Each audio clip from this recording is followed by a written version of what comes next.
nabadoonnada iyo waxgaradka gobolka Bari oo maalmihii la soo dhaafay kulamo uga socdeen magaalada ganacsiyeedka Puntland ee Boosaaso ayaa shir jaraa'id ay maanta ku qabteen dhismo u dhow dekedda magaalada Boosaaso waxa ay sheegeen inay ka soo horjeedaan in dekedda lagu wareejiyo shirkadda BO Porti 1 bisha October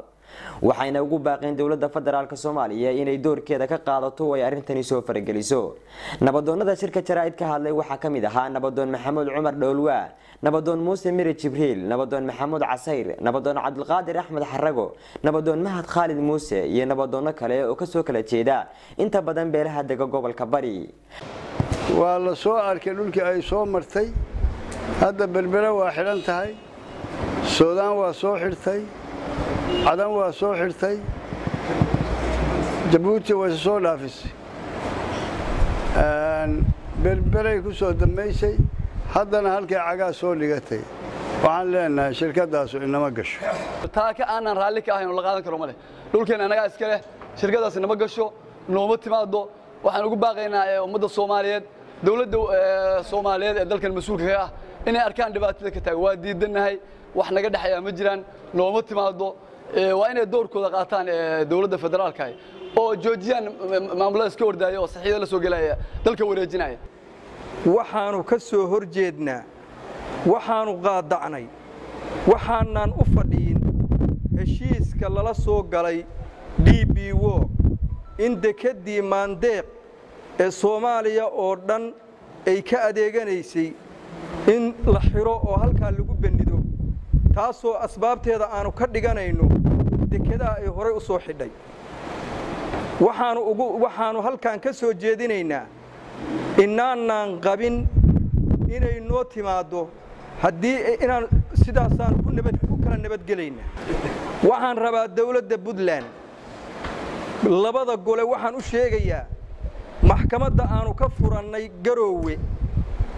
oo aanu nabadoonnada gobolka Bari ay magaranaysaa bilaabi doonaan nabadoonnada Puntland ay soo gali doonaan insha Allah ta'ala sharci baan ku kala baxaynaa sharci dadka kan isu keenay shirkadda DB Wall shirkadda DB Wall oo ka wada dekedda Boosaaso oo maandeeqo Ilaahay inuu ku bixiyay 30 sano dambe oo aad ogtihiin aynu ka helay aakhirkii dawladii dhexe oo Soomaaliya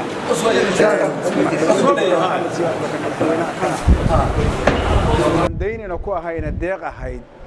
maanta la rabo in 30 sano iyo 30 sano daba yaala ay deyn noqoto DB Wall hadii dhinac kasta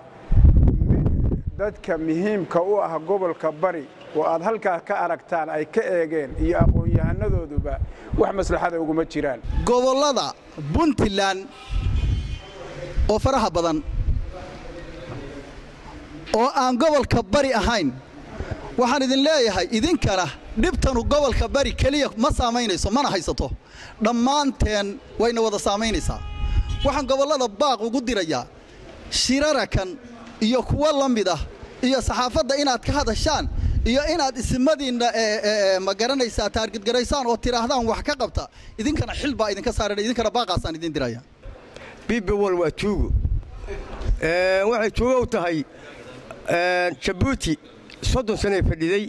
dawlad bay ahayd Ismaaciil Cumar Geelle markuu xoogaa afgaran waayay shiin uu yeertay meel kale wax ka macmaaday way dacwayeen heeg bay isla galeen 30 sano ayuu wixii kaga baxay iyada ay haysatay ku soo dalacay kaga soo carareen berbere yimaadeen hadda dad masaakiin oo dawladda ahayn bay yimaadeen berbere xireen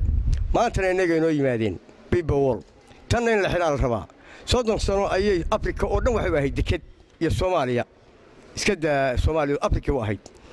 waxaanu leenahay tuuga nama soo gasho waxa la yiri nina dhalashu kugu dhidheen nina dhuunu kugu dhaadhay waxay naga taagantaa maanta dhalashu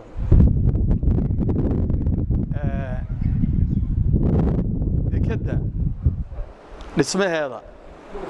haddii cid dhisanayso anaga dhisanayna ganacsataanu leenahay dad maal haystaanu leenahay lacagteedaanu la bixi karaa deyn baanaan u qaadan karin